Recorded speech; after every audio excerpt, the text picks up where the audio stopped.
Bom dia, gente. Tudo bem? Uma alegria estar aqui com vocês hoje.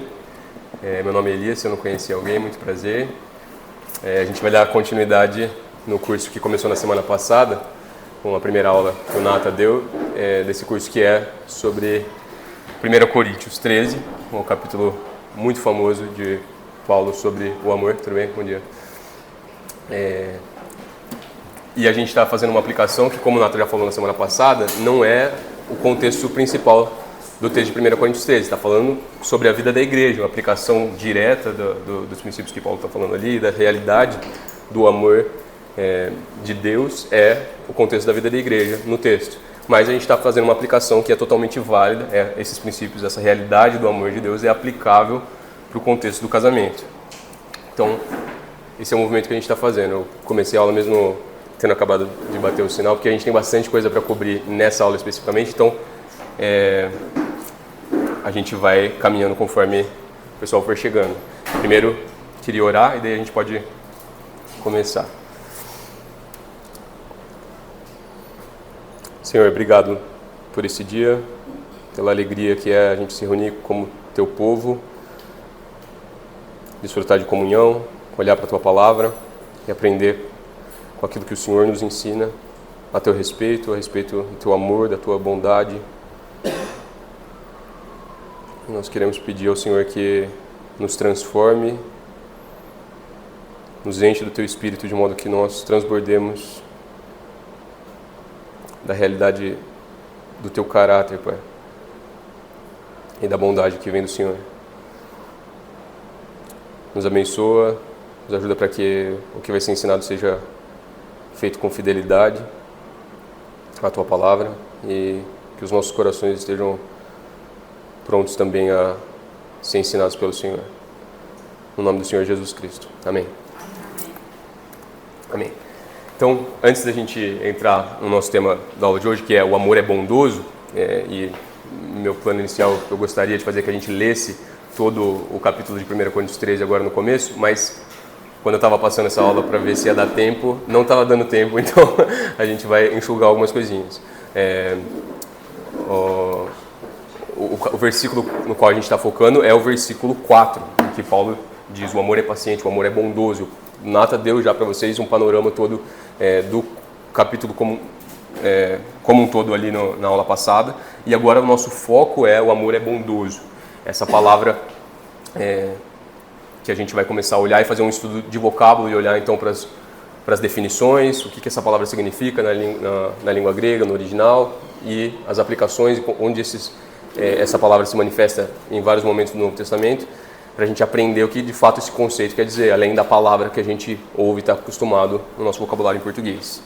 Mas antes disso, vale a gente pontuar algumas coisas sobre a lista em si de 1 Coríntios 13. O Nata falou para vocês na semana passada, e é verdade, que tem um aspecto que é situacional, que é reativo dessa lista, certo? Então, Paulo está escrevendo uma coisa que vai de encontro às necessidades específicas do que estava acontecendo lá na igreja de Corinto.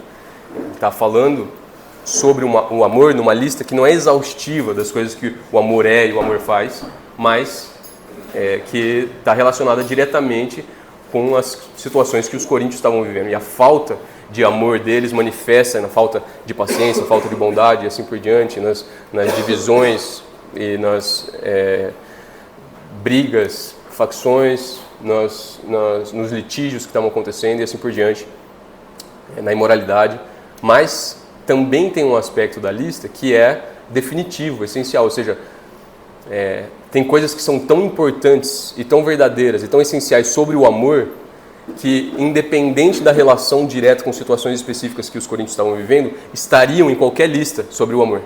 Então imagina a seguinte situação: um tio escrevendo para um sobrinho que tem um relacionamento muito próximo com ele, que está para se casar, uma carta com conselhos e orientações, de modo geral.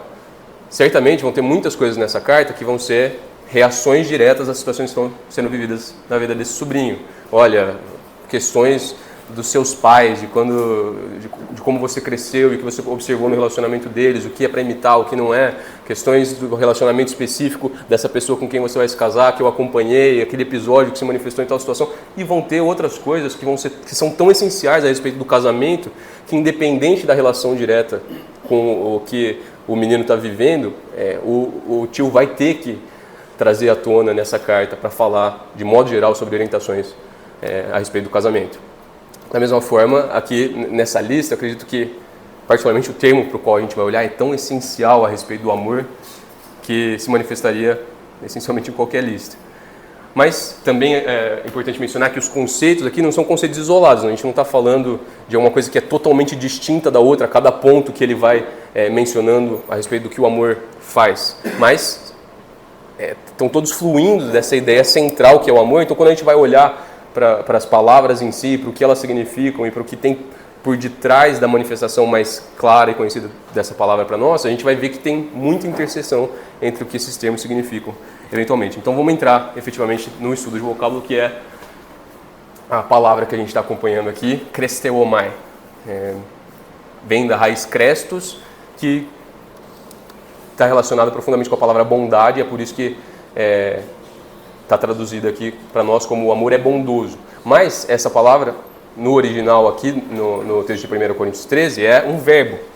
E um verbo que significa ser útil, mostrar-se útil, agir bondosamente, tratar bem. A gente pode olhar para os desdobramentos disso e pensar em agir com bondade, ser gentil, tratar com benevolência, e para algumas nuances dessa palavra que tem a ver com gentileza prática, então não se refere apenas a um sentimento, é uma coisa que se manifesta em ações concretas de bondade e gentileza. É uma benevolência ativa, então implica em buscar o bem do outro e agir de forma a promover esse bem. Tem a ver com doçura e suavidade, também carrega a ideia de um tratamento suave e delicado, sem aspereza ou dureza. Tem um outro conceito, uma outra palavra no original aqui, que se manifesta muitas vezes no Novo Testamento com uma tradução parecida, que é a ideia de, às vezes aparece como bondade, mas bom, bem, que é a palavra ágatos. Então, se a gente compara ágatos com crestos, a diferença é que ágatos é um termo mais geral, é um adjetivo que significa bom, bem. Tá se referindo a algo que é bom num sentido geral, abrangendo qualidades morais, éticas, práticas, pode indicar aquilo que é intrinsecamente bom, correto, benéfico, útil, é a ideia de alguma coisa que é positiva, certo?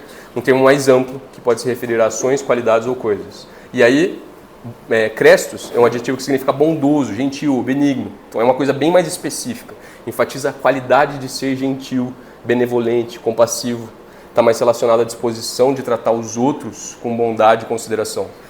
Percebe a diferença aqui, a especificidade?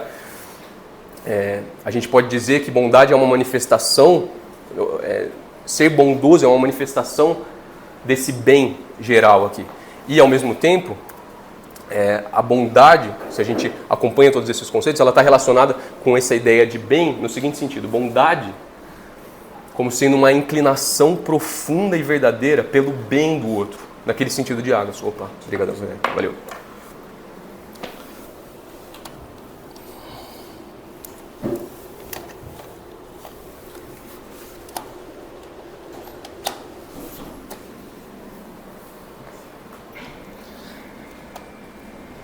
Não sei se deu certo aqui, mas vamos ver, estava sem o adaptador para a fonte. Beleza, bondade como sendo uma inclinação profunda e verdadeira pelo bem do outro. Bem aqui, incluindo aquela ideia geral de hábitos. A gente se move em relação àquilo que é bom, aquilo que é agradável, aquilo que é positivo em relação ao outro. Mas a bondade em si é essa inclinação. É a inclinação que está em uma pessoa em favor de uma outra pessoa. E tem um aspecto de gentileza, de ternura, de amabilidade. E talvez quando a gente pense na palavra gentileza aqui no nosso contexto, na nossa cultura, em português, o que talvez venha à nossa mente seja uma ideia de pequenos atos de serviço, misturado com boas maneiras. Então a ideia de ser educado, de ser simpático. Você está entrando no elevador e alguém está chegando, você segura a porta para alguém. Você está dirigindo e para o carro para alguém passar. Você pode deixar alguém passar na sua frente, na fila do supermercado, isso como sendo gentileza. Isso pode até ser uma manifestação específica dessa ideia de gentileza, mas a ideia que está aqui na palavra original é muito mais profunda do que isso. É uma ternura que flui exatamente dessa inclinação, dessa disposição sincera, profunda, verdadeira, pelo bem do outro. E, como a gente estava falando, é um verbo. Então, a ênfase aqui está na ação. É interessante porque em todos os lugares que essa palavra é encontrada, aparentemente, na literatura grega fora do Novo Testamento, ela é sempre um adjetivo. E daí, aqui em 1 Coríntios 13, ela está em formato de verbo, como se talvez Paulo tivesse inventado essa palavra em formato de verbo. Pode ser? Tá. Talvez Paulo tenha inventado essa palavra no formato de verbo. Como a gente toma algumas palavras e transforma em verbo, não sei se alguém aqui faz isso, mas em vez de falar, eu vou pesquisar no Google, fala, eu vou googar isso daqui, a gente está pegando uma palavra que não era originalmente um verbo e a gente está adicionando uma terminação ali, um sufixo, para transformar essa palavra num verbo. E é como se Paulo tivesse feito isso aqui. Então ele toma essa ideia de crestos e transforma num verbo, falando cresteuomai. E a ênfase, portanto, está nessa ideia de ação, do amor. O amor que é bondoso, o amor que age com bondade, é o amor em movimento. Já foi dito que a bondade é o amor em roupa de trabalho.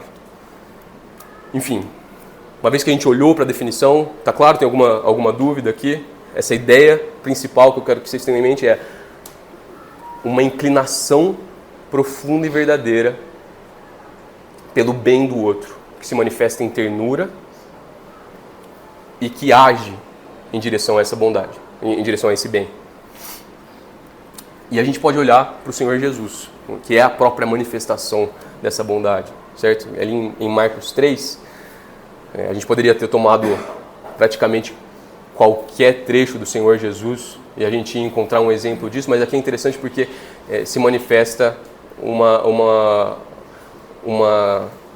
clareza na intenção do que estava por trás, do que estava movendo esse ato do Senhor Jesus. Então, o contexto de Marcos 3 é que é um sábado, tem fariseus e mestres da lei presentes e tem um homem com uma mão atrofiada. E os fariseus e os mestres da lei estão só olhando, só observando o Senhor Jesus na expectativa do que é que ele vai fazer. Ele vai curar esse homem no sábado ou não? Porque eles estavam procurando um motivo de acusar o Senhor Jesus. E aí, o Senhor Jesus pergunta, qual é permitido no sábado? Fazer o bem, e aqui a palavra é ágatos, mas o que a gente vê no contexto geral é a manifestação da bondade do Senhor Jesus. Ele se move, ele tem uma inclinação para fazer o bem por esse homem. Ele diz, o que é permitido no sábado? Fazer o bem ou fazer o mal? Salvar a vida ou matar? Mas eles ficaram calados. Olhando para eles com ira e entristecido com a dureza de coração deles, disse ao homem, estenda a mão. Ele a estendeu e ela foi restaurada. Então, o Senhor está profundamente indignado com esses fariseus, com esses mestres da lei, que estão tão cegos para a realidade do amor de Deus e da bondade de Deus e de quem Deus é, que eles conseguem transformar um mandamento de guardar o dia do Senhor em um tipo de proibição para exercer misericórdia e exercer bondade. Vocês são proibidos de fazer o bem, porque hoje é sábado. E ao mesmo tempo ele está indignado porque está ali a própria manifestação de quem Deus é, o Senhor da vida, diante dos olhos deles. E o que eles estão fazendo é procurando um motivo para acusar e para eventualmente matar o Senhor. O Senhor se entristece profundamente com essa dureza de coração, mas o que ele faz em relação a esse homem é exatamente a bondade manifesta. Ele se inclina profundamente e verdadeiramente na direção do bem desse homem. E então, ele trata esse homem com ternura e diz, estenda a mão. E então ele efetivamente age em direção a esse bem, ele se move em direção a esse bem. Tem cadeira aqui na frente dela, se quiser. ele se move em direção a esse bem, curando esse homem especificamente. Ok, vamos começar então a olhar para as aparições dessa palavra, Crestos, ou variantes dessa palavra no Novo Testamento. E é para a gente aprender o que esse conceito quer dizer e nas Escrituras quais são as nuances desse conceito.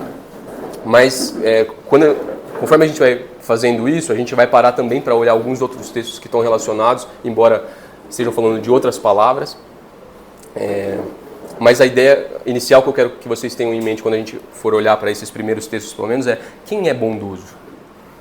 De quem a gente está falando quando a gente fala de bondade e de agir com bondade? O primeiro texto que a gente vai olhar é o de 1 Coríntios 13, 4, de onde a gente está tirando esse estudo dessa palavra, que é o amor é paciente, o amor é bondoso, não inveja, não se vangloria, não se orgulha. Mas, quando a gente vê o Senhor Jesus usando essa palavra, que está aqui embaixo, bondoso, Crestos, ele está dando uma orientação no contexto do Sermão do Monte, não necessariamente o mesmo sermão de Mateus 5, mas no mínimo um sermão muito parecido com o de Mateus 5. E aí ele está dizendo, amem, porém, os seus inimigos. Olha só a ideia de amor como tendo uma manifestação, que é a palavra que a gente está estudando. Amem, porém, os seus inimigos.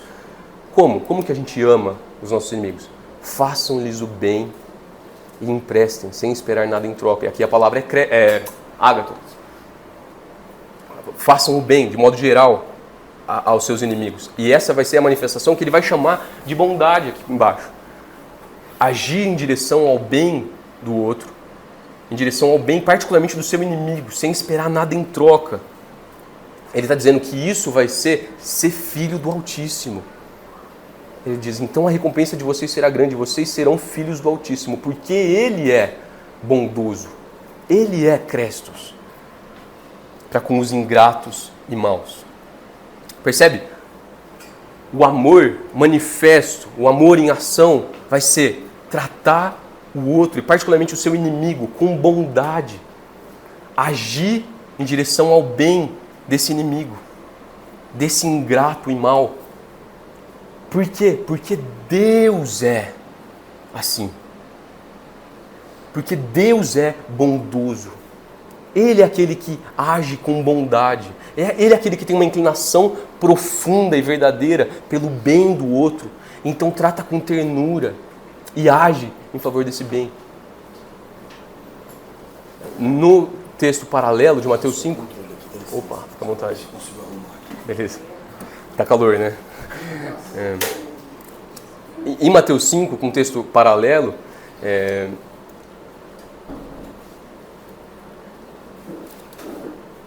o Senhor Jesus fala, numa sequência ali, ele fala, vocês ouviram o que foi dito, mas eu digo. E ele está resgatando o sentido da lei, daquilo que Deus efetivamente queria dizer quando no Antigo Testamento ele deu as leis. Então ele diz, vocês ouviram o que foi dito, não adulterarás. E alguém poderia pensar, olha, de forma externa aqui, a nível do ato, eu nunca adulterei, estou obedecendo ao mandamento. E o Senhor Jesus diz, mas eu digo, se alguém olhar para uma mulher com desejo impuro no coração, já cometeu adultério com ela. E aí você para e olha para dentro do seu coração e olha para dentro de você e é impossível que você tenha obedecido esse mandamento perfeitamente toda a sua vida. Aí o Senhor Jesus diz, vocês ouviram o que foi dito, não matarás. Aqui num nível externo você pode pensar, olha, eu nunca efetivamente matei ninguém. Obedeci ao mandamento. E ele diz, mas eu digo, se alguém odiar o seu irmão, já é passível do fogo do inferno.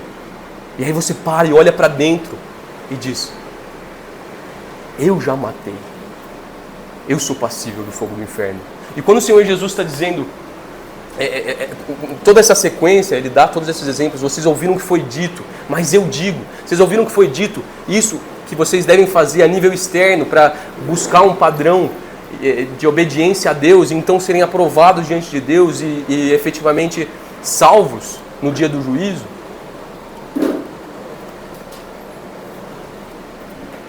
Mas eu digo para vocês que a nível interno, a nível de coração, vocês estão muito longe disso. Se a justiça de vocês, ele diz, não for superior à dos fariseus e dos mestres da lei, de modo nenhum vocês vão entrar no reino dos céus.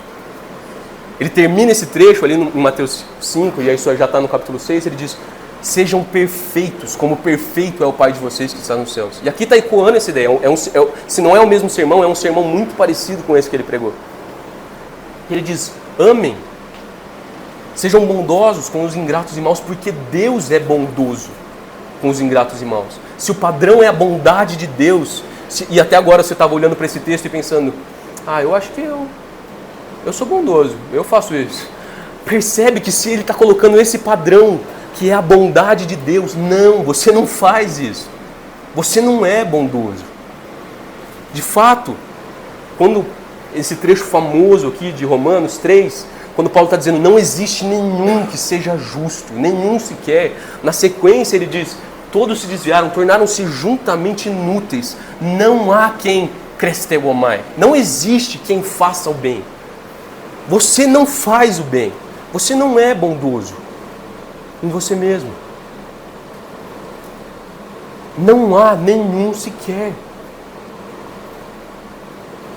Se a gente está entrando para essa aula e refletindo sobre a bondade, olhando para 1 Coríntios 13 como algum tipo de lista que você deve tomar como um parâmetro para se comparar e buscar para atingir um padrão de obediência a Deus, então se aceito por Ele, saiba, você não atinge esse padrão. Você não é bondoso. Até porque você não tem em você mesmo o amor de onde flui essa bondade. E agora, Deus exige bondade de nós, uma bondade como a dele, perfeita, e nós não temos essa bondade. A gente não tem o amor de onde flui essa bondade. Nós não somos inclinados profundamente e verdadeiramente para o bem do nosso próximo. Não só não temos essa bondade, como se olharmos honestamente para dentro, um minuto, a gente vai encontrar maldade, pecado, ódio. O que a gente vai fazer diante disso? E é aí que a gente pode e deve olhar para a bondade de Deus. Ele é bondoso. A solução para a bondade que a gente não tem é a bondade que Ele tem. Vamos olhar para o Antigo Testamento um pouco e ver uma palavra que é extremamente importante para a gente entender fundamentalmente qual é o caráter de Deus. É essa palavra aqui, recebe. É uma das palavras mais ricas e multifacetadas do Novo Testamento, do Antigo Testamento, do hebraico. Frequentemente traduzida como amor leal, misericórdia, graça e até outras palavras que a gente vai olhar daqui a pouco. Recebe envolve um amor que é fiel, compassivo e ativo, buscando o bem do outro, mesmo em situações difíceis. É uma palavra que é mencionada mais de 250 vezes no Antigo Testamento para falar sobre o caráter de Deus. É a palavra usada de longe, com mais frequência, para descrever o caráter de Deus. É usada mais do que qualquer outra palavra. Se a gente fosse resumir o caráter de Deus em uma palavra, no Antigo Testamento seria essa palavra recebe, que é traduzida por amor leal, além de outras palavras. Faz sentido com o Novo Testamento, em que João diz para nós, em 1 João 4, Deus é amor. Não que o amor seja Deus, não tomar um conceito geral, genérico de amor e endeusar esse conceito e dizer, o amor é Deus. E aí a gente pode encaixar o que a gente quiser na palavra amor e fazer os absurdos que estão fazendo hoje. Então, logo, se é amor, está alinhado com aquilo que Deus é. Não. É o oposto, é o contrário. O movimento inverso não é legítimo. É Deus é amor. Está dizendo que quem Deus é, fundamentalmente, essencialmente, quando a gente olha para o caráter de Deus, quem Ele é amor. É esse amor de 1 Coríntios 13, ágape, mas é esse amor do Antigo Testamento. Recebe. Deus é amor leal. Quando Deus se revela, é essa palavra que Ele gosta de usar. Lá em Êxodo, no capítulo 33, uma sequência em que o povo, enquanto Moisés estava recebendo as tábuas da lei, tendo acabado de ser libertos da escravidão do Egito, faz um bezerro de ouro e começa a adorar esse bezerro de ouro. E Moisés desce com as tábuas, vê aquilo, fica indignado, quebra as tábuas. Então Deus fala para Moisés: Moisés, eu vou destruir esse povo e vou começar de novo com você. E aí Moisés intercede pelo povo. E Deus diz que vai poupar o povo, vai acompanhar o povo, que é o que Moisés pede. E por fim Moisés termina essa oração dizendo: Senhor, tem mais uma coisa. Se o Senhor está dizendo que se agradou, que me trata pelo nome, que eu encontrei graça aos teus olhos, e concede uma coisa: eu quero ver a tua glória. E aí, no capítulo 34, é esse momento em que Deus vai manifestar a sua glória. Ele tinha dito: olha, você não pode ver a minha glória e viver, mas eu vou conceder para você. Você vai ver um pouco das minhas costas. Eu vou te colocar numa fenda entre a rocha, e eu vou colocar a minha mão e tampar, e eu vou passar. E quando eu estiver terminando de passar, eu vou tirar a minha mão, e é como se você fosse ver um pouquinho das minhas costas. Você vai ver o rastro que fica depois que eu passo. E diante dessa visão, Moisés cai no chão, se prostra com o rosto em terra. Mas o que estava sendo proclamado quando Deus estava passando era o caráter de Deus. E nesse momento, o que é manifesto sobre quem Deus é isso: Senhor, Senhor, Yahvé, Yahvé, Deus compassivo e misericordioso, paciente, cheio de amor, recebe e fidelidade.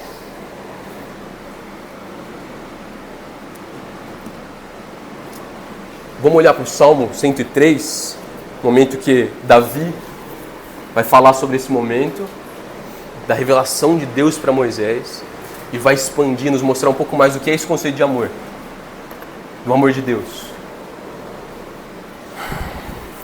Salmo 103, versículo 7 até o 17.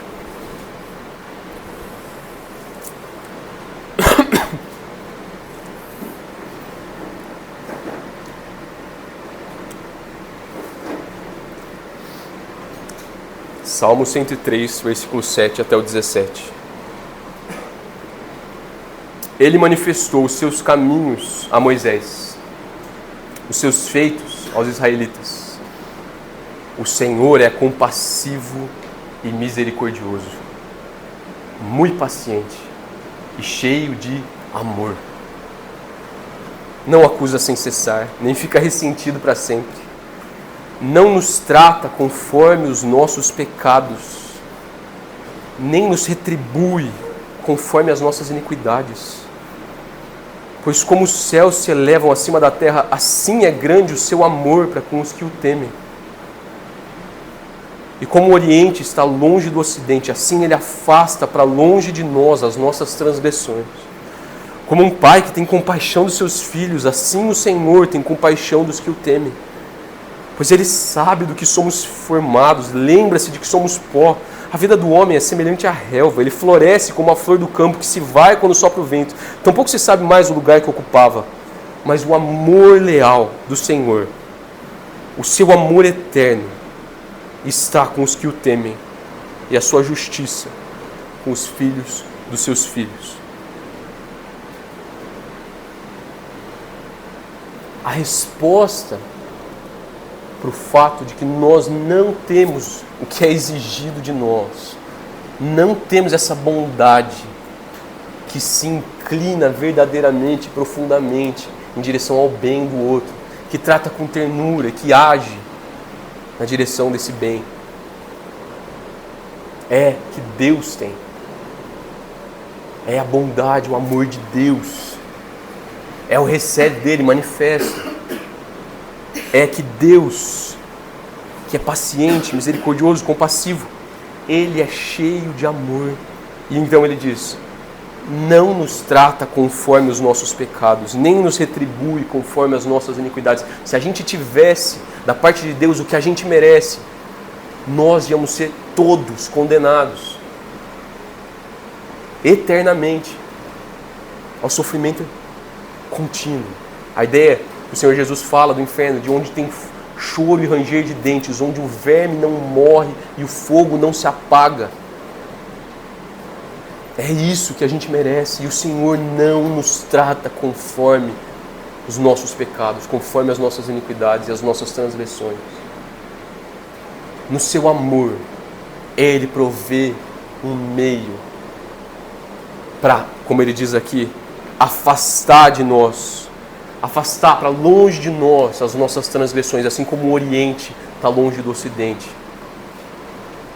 Que é a morte do Senhor Jesus Cristo na cruz, é o sacrifício dele, é o fato de que Ele se fez homem, tomou o nosso lugar, e como um homem Ele paga um preço em nome da humanidade, com uma justiça que só Deus tem.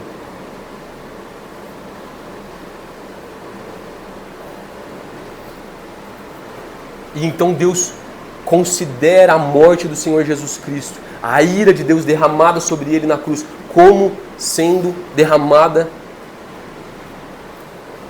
em nosso favor.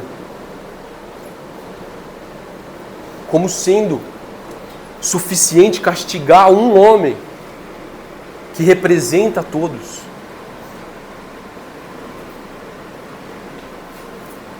E aplicar essa justiça de um homem que representa a todos. Aqueles que creem.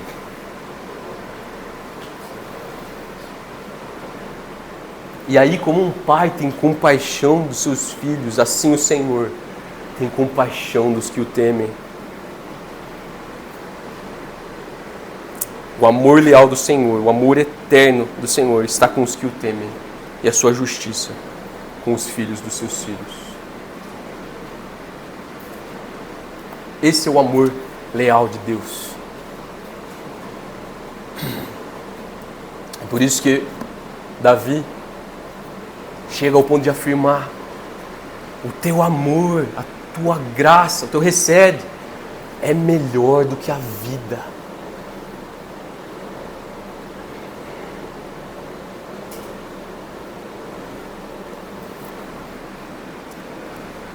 E aqui a gente pode continuar olhando para as palavras, para as vezes que a palavra Crestos acontece no Novo Testamento.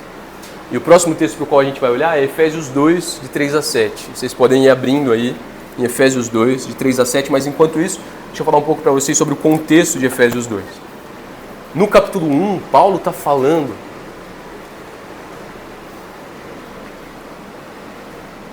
sobre a forma como Deus nos salvou e a manifestação do propósito eterno de Deus em ter nos salvado. Ele diz lá no capítulo 1, bendito seja o Deus e Pai do nosso Senhor Jesus Cristo. E ele diz que nos abençoou com todas as bênçãos espirituais nas regiões celestiais em Cristo. E fala que Deus nos escolheu, nos predestinou e assim por diante. Mas o que se manifesta aqui com muita clareza é que Deus tem um propósito para tudo isso que Ele fez. Que Deus queria chegar em algum lugar, Ele tinha um objetivo com isso. Ele chama Deus nesse trecho, que a gente não vai poder ler todo por causa do nosso tempo. Ele chama Deus de aquele que faz todas as coisas segundo o propósito da sua vontade. Tudo que existe, tudo que acontece, tudo que aconteceu na nossa linha do tempo, na história da humanidade, a criação de Deus, a queda, a vinda do Senhor Jesus para nos redimir, para nos comprar de volta, e a consumação da nossa salvação. E tudo que acontece nesse meio tempo, todas as coisas são feitas segundo o propósito da vontade de Deus. E ele diz: o mistério da sua vontade, de acordo com o seu bom propósito que ele estabeleceu em Cristo, é de fazer convergir em Cristo todas as coisas. É que no final dessa linha do tempo, dessa história, todos voltem os seus olhos para o Senhor Jesus. Vejam o Senhor Jesus, contemplem o Senhor Jesus. Que Ele seja visto, que Ele seja evidenciado, que Ele seja admirado, louvado.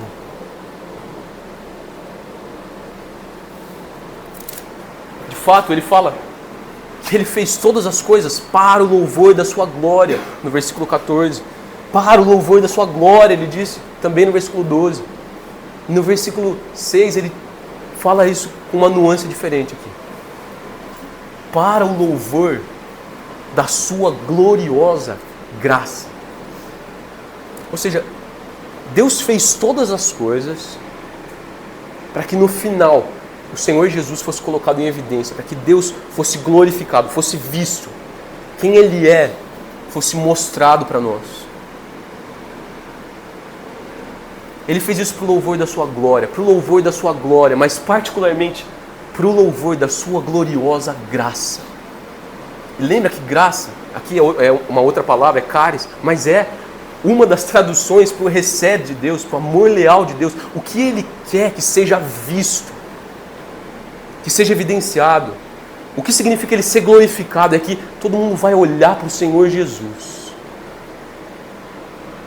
e vai ver o caráter de Deus, o seu amor leal, a sua misericórdia, a sua graça.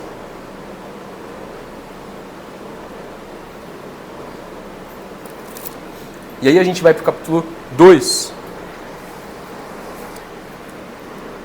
versículos 3 a 7. E a gente vai encontrar isso aqui. Anteriormente, todos nós também vivíamos entre eles, satisfazendo as vontades da nossa carne, seguindo os seus desejos e pensamentos. Como os outros, éramos, por natureza, merecedores da ira. Aquela condição que a gente estava falando quando a gente olhou para Romanos 3. Não existe ninguém que cresteu, mas ninguém que faça o bem. Você não está nessa categoria. Se você está usando isso como algum tipo de checklist para buscar a aprovação diante de Deus e a sua salvação, para! Você não tem. A sua condição é essa, sem o Senhor Jesus Cristo. Satisfazendo as vontades da sua carne, é assim que você estava vivendo. Seguindo seus desejos e pensamentos, como os outros. Nós éramos por natureza merecedores da ira. Todavia, Deus, que é rico em misericórdia, pelo grande amor com que nos amou, olha como sempre isso está aparecendo, é a manifestação do amor de Deus. É pelo amor de Deus que Ele vai fazer essas coisas que Ele vai fazer na sequência no texto. Pelo grande amor com que nos amou, deu-nos vida com Cristo, quando ainda estávamos mortos em transgressões. Pela graça vocês são salvos. Deus nos ressuscitou com Cristo e com Ele nos fez assentar nas regiões celestiais em Cristo Jesus. E para quê? Para que tudo isso? Para mostrar nas eras que hão de vir a incomparável riqueza da sua graça. Como a gente viu no capítulo 1. Para que quem Ele é fosse visto, fosse evidenciado, fosse manifesto, para que Ele fosse admirado, fosse amado por nós.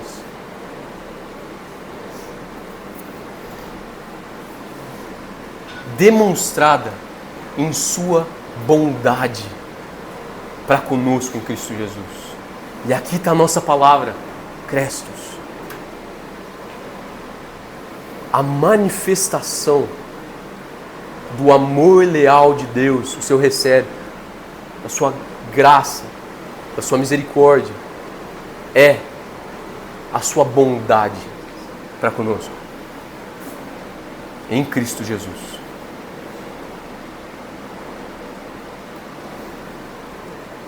O amor é bondoso, o amor age com bondade.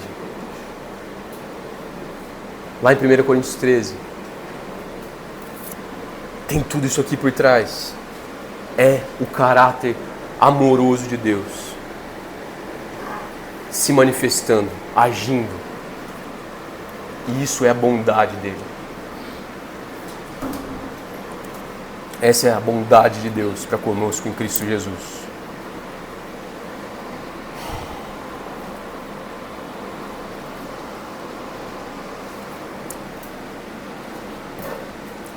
Olha a bondade de Deus, sendo quem nós somos, tendo feito o que nós fizemos. Ele veio e olhou nos nossos olhos, nos tomou pelas mãos, nos tratou com ternura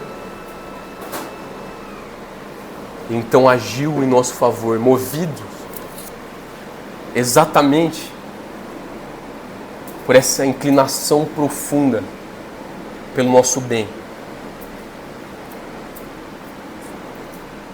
que é a bondade.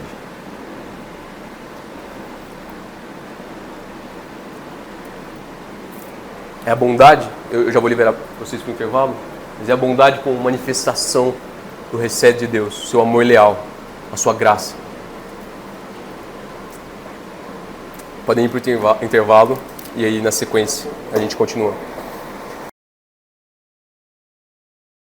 A gente está, para recapitular, falando sobre o capítulo 13 de Coríntios, a ideia do amor de Deus e as manifestações desse amor, as implicações desse amor, como é que esse amor age.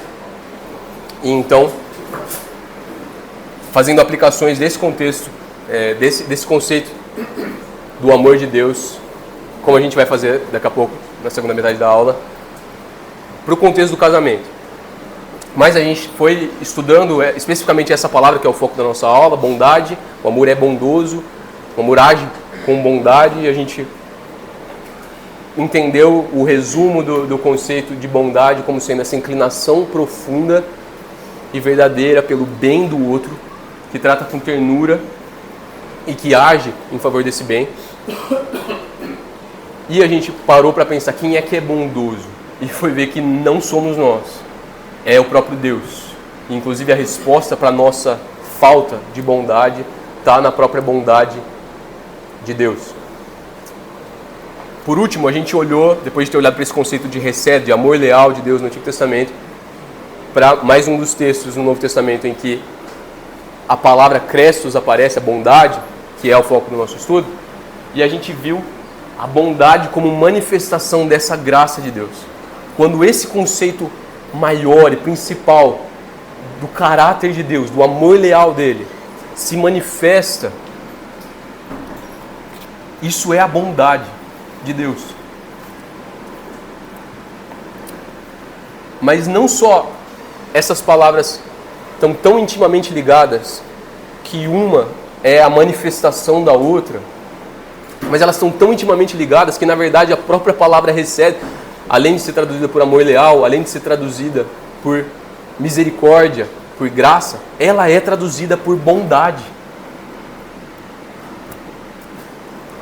A bondade não só como manifestação do recebe de Deus, do amor leal, da graça de Deus, da sua misericórdia, mas a bondade como sendo o recebe de Deus. E a gente vê isso no Antigo Testamento também. Deuteronômio 7, 9, saibam, portanto, que o Senhor, o seu Deus, é Deus, Ele é o Deus fiel que mantém a aliança e o recebe, mas aqui o texto diz, a bondade por 1000 gerações daqueles que o amam e obedecem aos seus mandamentos. Em Miqueias 7, o profeta fala, quem é comparável a ti, ó Deus, que perdoas o pecado e esqueces a transgressão do remanescente da sua herança? Tu que não permaneces irado para sempre, mas tens prazer em mostrar misericórdia, voltarás a ter compaixão de nós, pisarás as nossas maldades e atirarás todos os nossos pecados nas profundezas do mar. Mostrarás fidelidade a Jacó e recebe bondade a Abraão, conforme juraste aos nossos antepassados em tempos passados.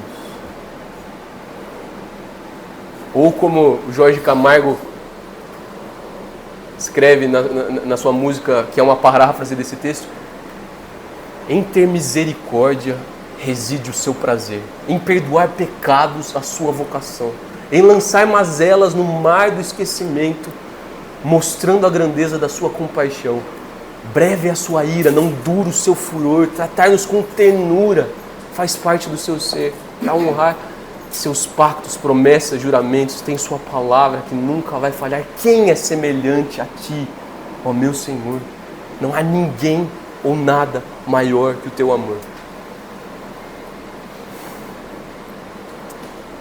A bondade de Deus não só é a manifestação desse amor leal de Deus, mas está tão intimamente ligado com Ele que, por vezes, é a própria tradução dessa palavra para nós.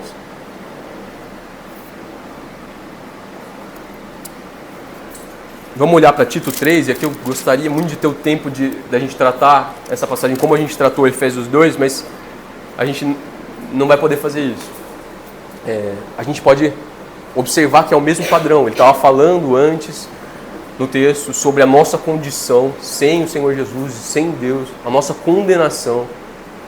E aí ele diz, mas quando da parte de Deus, nosso Salvador, se manifestaram a bondade e o amor pelos homens, não por causa de atos de justiça por nós praticados, mas devido à sua misericórdia, Ele nos salvou pelo lavar regenerador e renovador do Espírito Santo, que Ele derramou sobre nós generosamente, por meio de Jesus Cristo, o nosso Salvador. Quando se manifestou da parte de Deus a sua bondade para conosco, não só Ele considerou a nossa culpa como caindo sobre o Senhor Jesus, não só Ele considerou a justiça do Senhor Jesus como aplicada a nós, mas Ele derramou sobre nós o seu Espírito. E Ele nos salvou pelo lavar regenerador do Espírito Santo. O que isso quer dizer? Não só a salvação é uma transação legal no tribunal, em que Deus bate o martelo e declara o culpado, você foi perdoado, você está livre para ir. Mas é uma realidade em que, pelo próprio Espírito de Deus, Ele nos torna uma nova criatura, Ele nos faz nascer de novo. Essas expressões, essas linguagens que são usadas para falar dessa realidade em que a gente era uma coisa, e então a gente passou a ser uma outra coisa. Aqui, nessa mesma ideia, aqueles que são nascidos de novo, nascidos do Espírito, é porque o Espírito nos regenera, Ele nos, observa, regenerar, nos faz nascer de novo.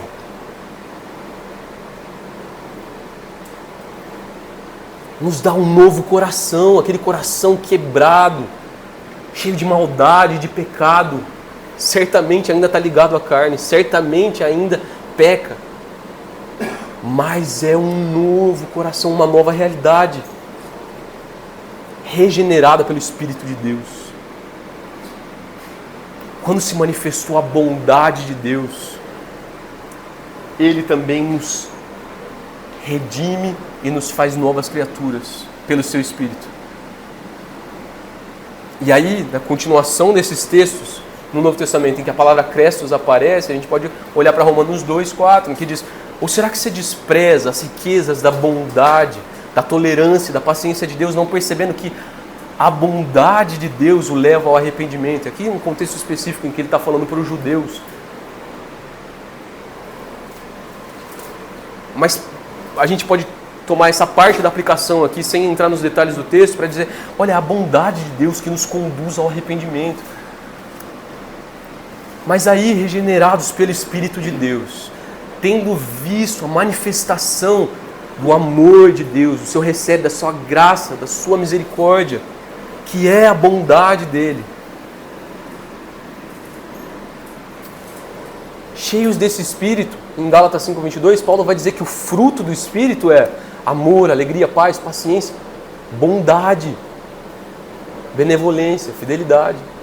Em Efésios 5:9, ele vai dizer que é o fruto da luz, quando ele está falando do contexto de que nós somos filhos da luz, de que a gente deve andar na luz. Ele está dizendo, o fruto da luz consiste em toda bondade, justiça e verdade. Em Colossenses 3, nas aplicações que Paulo está fazendo por lá, ele diz, portanto, como povo escolhido de Deus, santo e amado, revistam-se de profunda compaixão, bondade, humildade, mansidão e paciência. Essa ideia que também se manifesta em Efésios ali, de que nós temos que nos despir do velho homem, sermos renovados no nosso modo de pensar e nos revestimos do novo homem, criados para ser semelhantes a Deus em justiça e em santidade. Ele diz aqui, revistam-se de bondade. Olha, vocês são nova criatura, vocês têm o Espírito de Deus habitando em vocês. O que é esperado disso e o que vai fluir naturalmente disso, se de verdade você foi regenerado, se de verdade o Espírito de Deus está habitando em você, é que você vai ser conformado ao caráter de Cristo, você vai passar a ter o amor de Deus em você. E isso vai se manifestar em bondade. Revista-se, portanto, dessa bondade. Alinhe a sua prática àquilo que você já é em termos de posição. Aquilo que Deus declarou: perdoado, santo, justo. E deu o Espírito para que você se torne isso agora. Alinha isso. Revista-se de bondade. Não como uma forma de olhar para uma lista de coisas que eu devo buscar fazer para me salvar diante de Deus. Percebe a diferença? Reconhecendo que eu não tenho isso em mim mesmo. Reconhecendo a minha condição, a minha miséria. A justiça que seria se Deus me condenasse eternamente.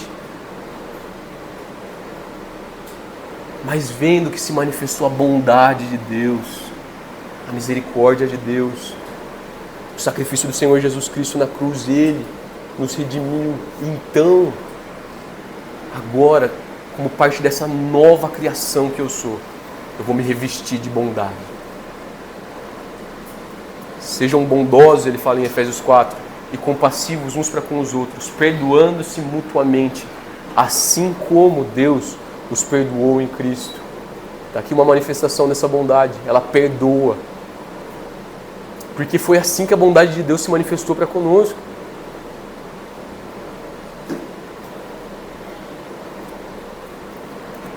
Pensando nisso, considerando o objetivo do nosso curso aqui, que é aplicar esse conceito do amor de Deus em 1 Coríntios 13 para o contexto do casamento, vamos olhar para essa bondade manifesta nas nossas vidas como o amor que é bondoso em nós. Como é que isso vai se aplicar? Primeiro, na igreja e em relação aos de fora. Vamos falar rapidamente para que a gente possa entrar em como isso vai se manifestar no casamento. Se você tiver com a bondade de Deus se manifestando na sua vida, você vai encontrar um padrão cada vez maior de ternura e amabilidade, de modo geral. Não é só ser simpático e educado, é movido por essa profunda inclinação, pelo bem do outro. Você vai ver que a forma como você vai tratar os outros vai passar a ser cada vez mais terna, gentil. Isso vai envolver ser atencioso, dar ouvidos às pessoas, dar atenção, estar atento às necessidades. No contexto da igreja, particularmente, isso vai envolver que quando você vai para uma EBD, para um encontro, para uma koinonia, você não vai chegar pensando: como é que eu vou ser recebido? Quem é que vai vir falar comigo? Quem é que vai vir me servir? Mas você vai chegar pensando: quem é que aqui precisa ser servido? Quem é que aqui precisa ser acolhido, ser servido? É uma generosidade que está atento às necessidades dos outros, às necessidades de todos os tipos. O sofrimento que alguém está passando, um aperto financeiro que alguém está passando, alguma mazela que acabou de acontecer na família dessa pessoa. A bondade de Deus está atenta para essas coisas e se manifesta com ternura nessa direção. Mas não só como um sentimento, percebe? Nossa, eu me compadeço, estou sentindo isso, poxa vida. Ela age então em favor do bem do outro. Uma das manifestações disso, claramente, como a gente viu nos textos, vai ser o perdão. Perdoando uns aos outros, como Deus nos perdoou em Cristo Jesus. Uma das manifestações disso vai ser bondoso para com os ingratos e maus. Aquela pessoa que não merece que você trate com ternura, que o tempo todo é cotovelada, é coisa que fez maldade para com você. É com essa pessoa que a bondade de Deus se manifesta. É com os ingratos e maus. Mas aí vamos olhar para o casamento, que é o foco do nosso curso, da nossa aula. Como é que a bondade de Deus se manifesta no casamento? Primeiro, para os dois, se manifesta nessa ternura, que é o oposto de rispidez, de amargura, Sabe, aquela respostinha, aquela cutucada. Aquele casal que vive, na verdade, um tipo de competição. Pelo contrário, a amabilidade, cooperação é a marca da manifestação do amor no casamento. É estar pronto para fazer o bem ao seu marido, à sua esposa. É uma busca ativa por aliviar os fardos. Você está vendo a sua esposa cansada? Está vendo seu marido? Está agindo ativamente para aliviar os fardos do seu cônjuge. Envolve um carinho, uma busca intencional por cultivar a intimidade sexual. Não deixar esse aspecto do casamento morrendo. Faz parte fundamental daquilo que Deus estabeleceu para o florescer do amor no casamento. Intencionalmente busca isso. Não para satisfazer os seus próprios desejos, as suas próprias vontades, pelo outro.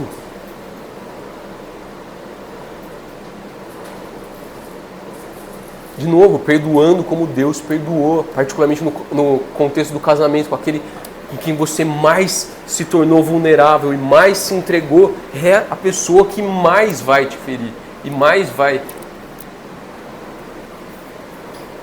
frustrar suas expectativas.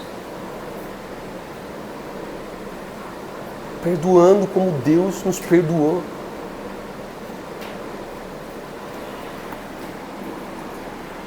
Se o amor o amor se manifesta em bondade, e a bondade é uma inclinação profunda e verdadeira pelo bem do outro. Lembra que ágatos, bem, é um bem de modo geral, envolve uma série de coisas, é tudo aquilo que é positivo, beleza. É agir pelo bem do outro no que diz respeito aos planos, aos projetos, é o que diz respeito, agir para o bem do outro, no que significa essa pessoa atingir algum tipo de sucesso, é agir pelo bem do outro no sentido de bem-estar, mas é agir pelo bem do outro, principalmente naquilo que é o maior bem. Você age pelo bem do outro, particularmente do seu cônjuge, no que diz respeito à edificação. O que é que você mais quer para o seu cônjuge? É que ele seja feliz, que ele seja realizado no trabalho, que ele te trate bem, que ele haja e fique em paz em casa, é isso? Ou o que mais você quer para o seu cônjuge no casamento é o bem dele no que diz respeito à edificação. É que o seu cônjuge ande com Deus. O que você está mais preocupado e se movendo intencionalmente para promover é que o seu cônjuge conheça a Deus, ame a Deus, desfrute de caminhar em intimidade com Deus. A bondade como inclinação profunda pelo bem do outro, sendo que o bem maior é a edificação e é o relacionamento com Deus. Ela se move em direção à edificação do outro.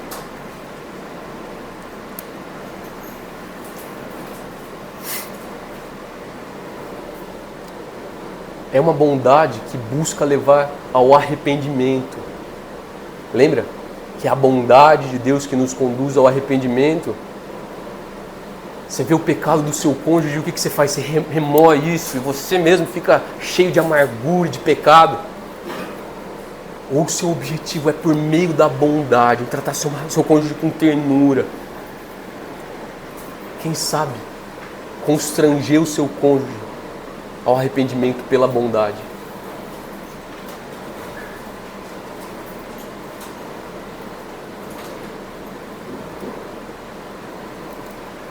E aí vamos olhar especificamente, além dessa ideia geral de como essa bondade vai se manifestar para tanto esposa quanto marido. Quais são algumas aplicações específicas no contexto do casamento para a esposa e para o marido? O que é diferente na aplicação de uma bondade para uma esposa, considerando o que Deus diz sobre casamento, sobre a estrutura do lar, em relação à manifestação dessa bondade no marido?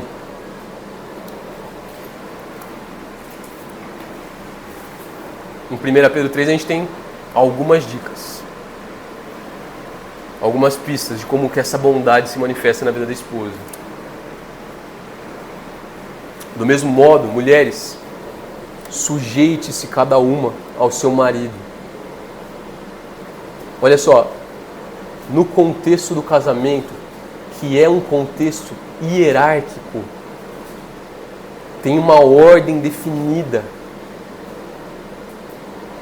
A manifestação da bondade na esposa vai envolver se colocar debaixo dessa autoridade.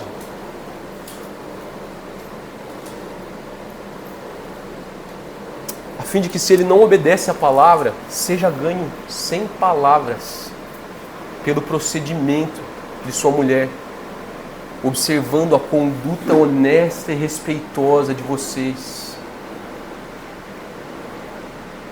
A beleza de vocês não deve estar nos enfeites exteriores, como cabelos trançados e joias de ouro ou roupas finas. Ao contrário,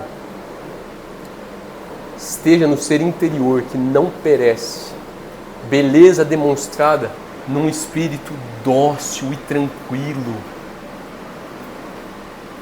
Quer ver a manifestação da bondade, que é ternura, especificamente no contexto hierárquico do casamento, para a esposa, um espírito dócil e tranquilo. Não é aquela goteira de Provérbios, a mulher briguenta, que fica pingando. Ela tem um espírito dócil e tranquilo. Ela está sujeita, ela tem uma conduta honesta e respeitosa. E particularmente, como é o contexto aqui do capítulo 3 de Pedro, se o marido está agindo em desobediência, não é se o marido é um santo perfeito, não. É para esse marido aqui que Pedro está dizendo, que não obedece à palavra. No contexto, provavelmente um descrente. Mas certamente para um crente que está desobedecendo em alguma coisa específica. Ah, mas você não conhece meu marido. Olha o que Pedro está falando, é para esse marido desobediente.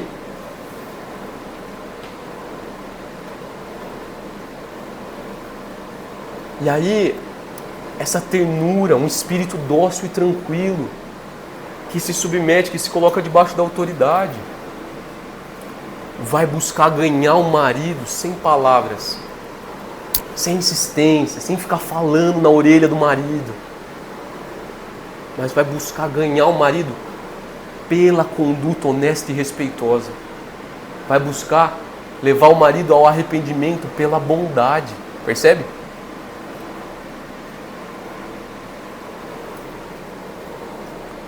Esse espírito dócil e tranquilo, ele diz, é de grande valor para Deus, pois era assim que também costumavam adornar-se as santas mulheres do passado, cuja esperança estava em Deus.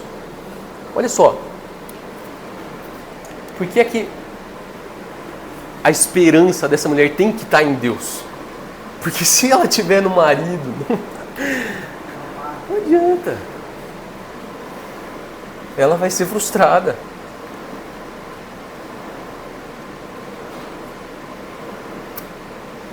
Com a esperança em Deus, na bondade de Deus, essa mulher ela vai ser levada a agir com bondade para com seu marido, a se submeter ao marido com um contexto de se colocar debaixo da autoridade que Deus estabeleceu no casamento. Vai ter um espírito dócil e tranquilo, uma conduta honesta e respeitosa que procura levar o marido ao arrependimento por meio da bondade. Como é que essas santas mulheres do passado agiam? Olha só, elas se sujeitavam cada uma ao seu marido, como Sara, que obedecia a Abraão e o chamava Senhor. Tá aí uma ideia para vocês. Eu chamo a Ana lá em casa, Ana, vem aqui, Senhor.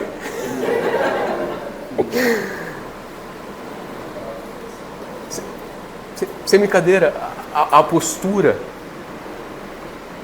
que está por trás disso, de que Sara chamava Abraão de Senhor, é essa noção real de que ela estava debaixo da autoridade dele, de que ela era auxiliadora dele.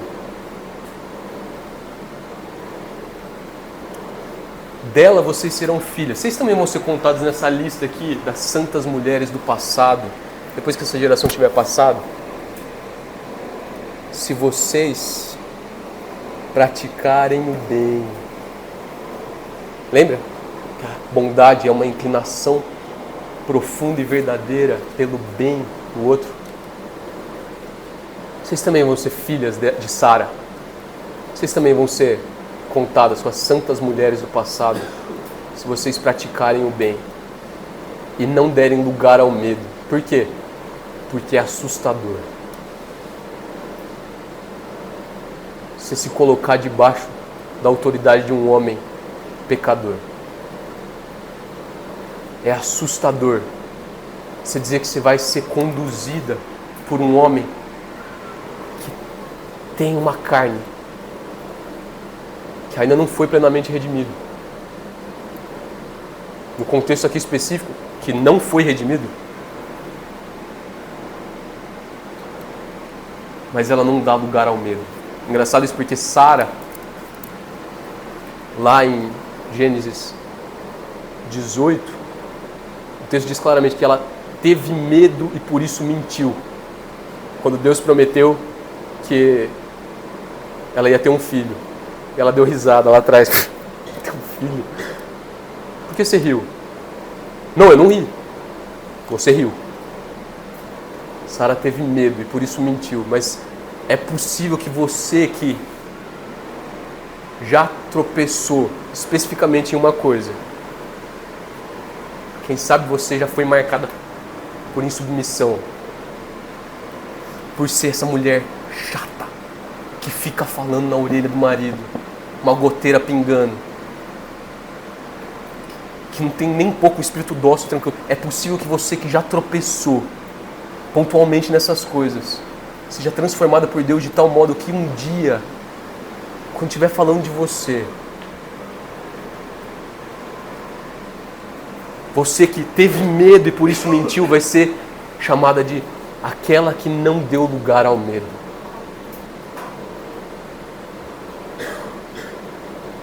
Você que tropeçou e pecou contra o seu marido, que foi rixosa, foi transformada de tal modo que você vai ser contada como aquela que tem um espírito dócil e tranquilo.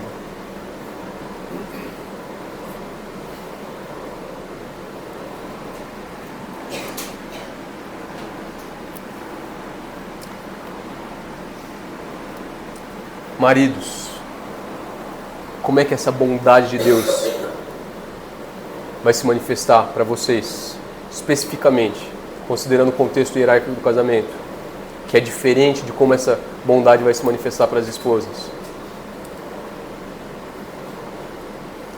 Maridos, ame cada um a sua mulher, assim como Cristo amou a igreja e entregou-se por ela para santificá-la, tendo-a purificado pelo lavar da água mediante a palavra, e para apresentá-la a si mesmo como igreja gloriosa, sem mancha nem ruga ou coisa semelhante, mas santa e inculpável.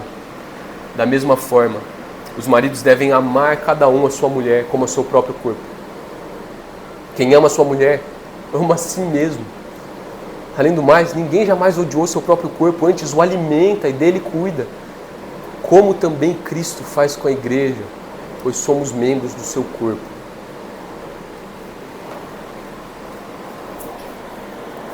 Primeira coisa é que se você estava ouvindo o que a gente estava falando aqui para as mulheres e pensando, contexto hierárquico do casamento, eu que mando aqui, vou sentar no sofá, mulher, traz meu sanduíche, minha cerveja. Você não entendeu nada. A autoridade que foi dada por Deus a você no casamento não é para que você conduza as coisas de acordo com seus próprios interesses. Pelo contrário, não um privilégio, tanto quanto uma responsabilidade pesada e gloriosa.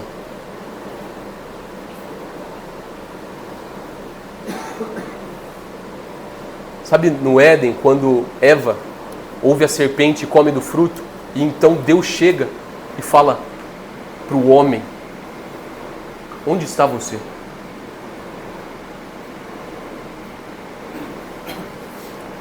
E então, depois que ele acusa a mulher acusa a serpente, Deus vai e amaldiçoa a serpente, vai e amaldiçoa a mulher, com uma promessa maravilhosa sobre o Evangelho e a pessoa do Senhor Jesus Cristo. Ele volta para o responsável, ele vai subindo, ele amaldiçoa a serpente, ele amaldiçoa a mulher, ele volta para o homem e diz: por que você deu ouvidos à sua mulher e comeu do fruto que eu disse para que você não comesse?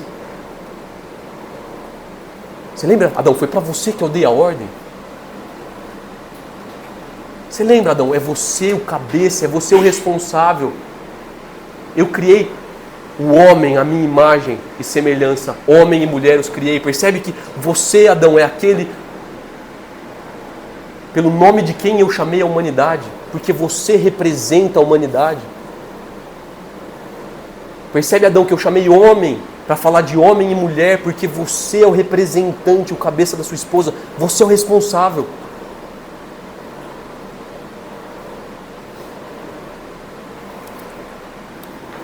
Como isso vai se manifestar? Como é a bondade de Deus vai se manifestar nesse contexto hierárquico do casamento, em que a autoridade é uma responsabilidade? É com ternura. De novo. 1 Pedro 3, depois daquele trecho que a gente viu sobre as mulheres, ele vira para os maridos e fala: maridos, tratem as suas mulheres com honra, como co-herdeiras do dom da graça da vida. Não é porque a mulher é inferior de alguma forma que Deus colocou essa estrutura no casamento. Ela é co-herdeira, ela é tão herdeira do dom da graça da vida quanto você. A alma dela vale tanto diante de Deus quanto a sua. Ele está dizendo: trate a sua mulher com honra, como co-herdeira do dom da graça da vida, como diante de Deus, na realidade, sua igual. No que diz respeito ao valor da sua alma. E como parte mais frágil, ele diz: é um amor que protege. É uma bondade, uma ternura, que não enxerga a esposa como vaso mais frágil, tipo, vamos lá, vai. Você é fraca, hein? Você é lento. Não. É como você trata alguma coisa frágil e valiosa, protegendo, cuidando. Consegue pensar num diamante? É frágil, mas não fica largado.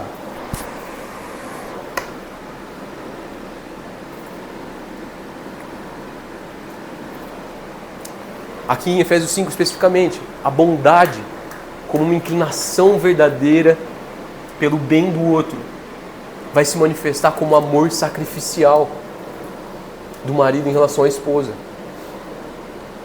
Um amor que se entregou por ela, como o amor do Senhor Jesus Cristo. Um amor que abre mão dos próprios interesses, das próprias vontades, dos próprios desejos, dos próprios planos, em favor da sua esposa. E aí aqui talvez seja o final de muitos sermões de casamento em Efésios 5. Maridos, ame a sua esposa assim como Cristo amou a igreja e se entregou por ela. Abra mão dos seus próprios interesses para sua esposa. E daí fala, para a felicidade dela. Não. Para quê? Para que o marido abre mão dos seus interesses, das suas vontades, dos seus planos? É pelos interesses e vontades da esposa? No final das contas, é uma sutil inversão. Na verdade, o marido está lá para fazer o que a esposa quer. É isso? Não. Ele abre mão dos próprios interesses, das próprias vontades, dos próprios desejos, para fazer os interesses e as vontades, não da esposa, mas de Deus. É para santificá-la. É esse que é o propósito. Você está amando a sua esposa, abrindo mão de tudo isso, com uma abnegação própria, em favor da santificação da sua esposa. É esse o propósito da sua liderança no casamento. É para que você santifique a sua esposa. É essa a sua responsabilidade.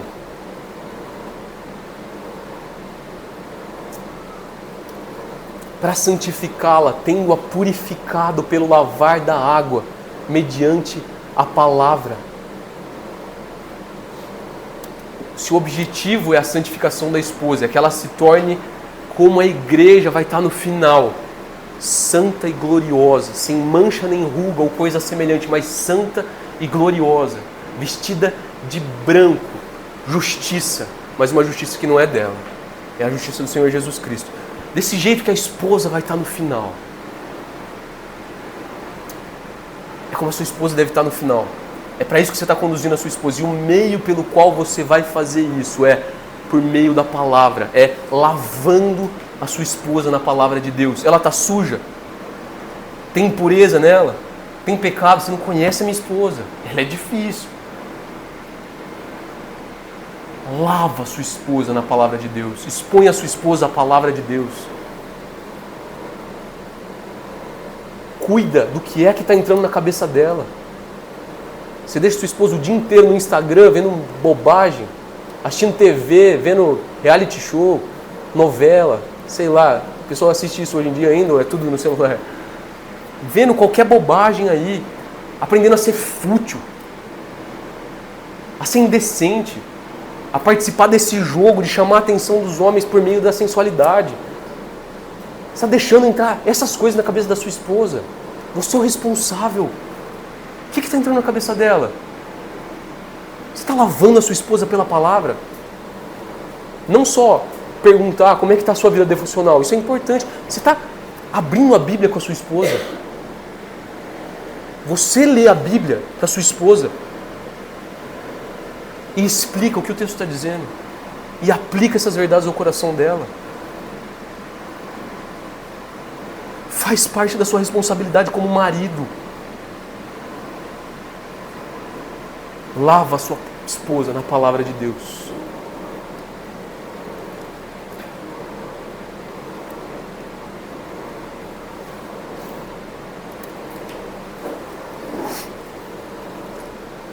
Além disso, ele é o provedor, como a gente vê aqui, que ele alimenta. Ele é o protetor, é ele que cuida. E ele é o pastor, como a gente viu.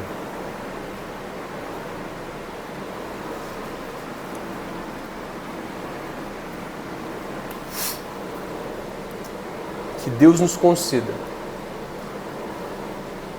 sermos tomados pela sua bondade.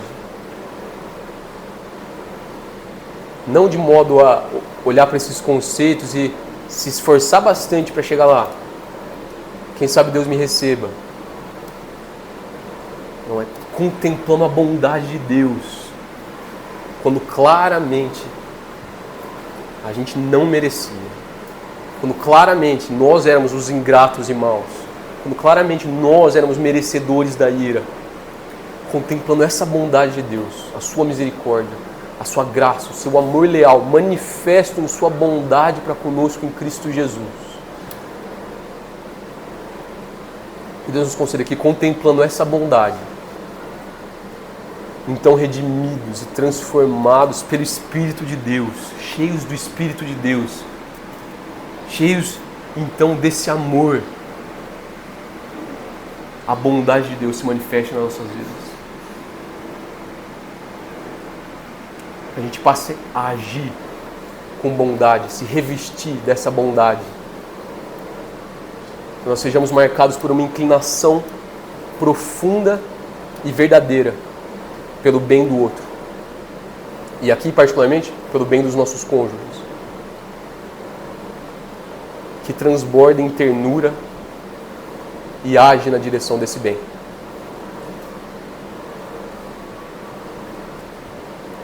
Vamos orar por isso. Pai, o Senhor nos conhece, o Senhor sabe quem nós somos. O Senhor sabe o que se passa dentro do nosso coração. O Senhor conhece a nossa maldade, a nossa impureza, a nossa indignidade. Certamente a minha indignidade de falar sobre a Tua Palavra e sobre esses conceitos tão maravilhosos que o Senhor revelou para nós.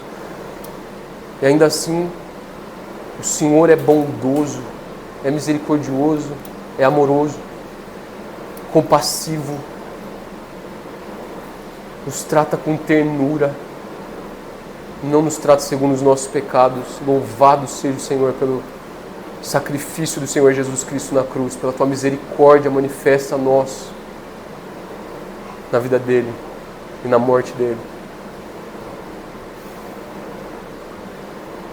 Senhor, nos enche do Teu Espírito e nos faz transbordar em bondade, uma inclinação profunda e verdadeira pelo bem dos outros de modo geral e particularmente dos nossos maridos, as nossas esposas.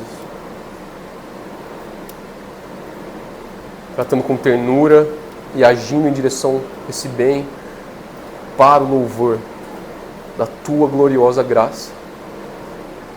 No nome do Senhor Jesus Cristo. Amém.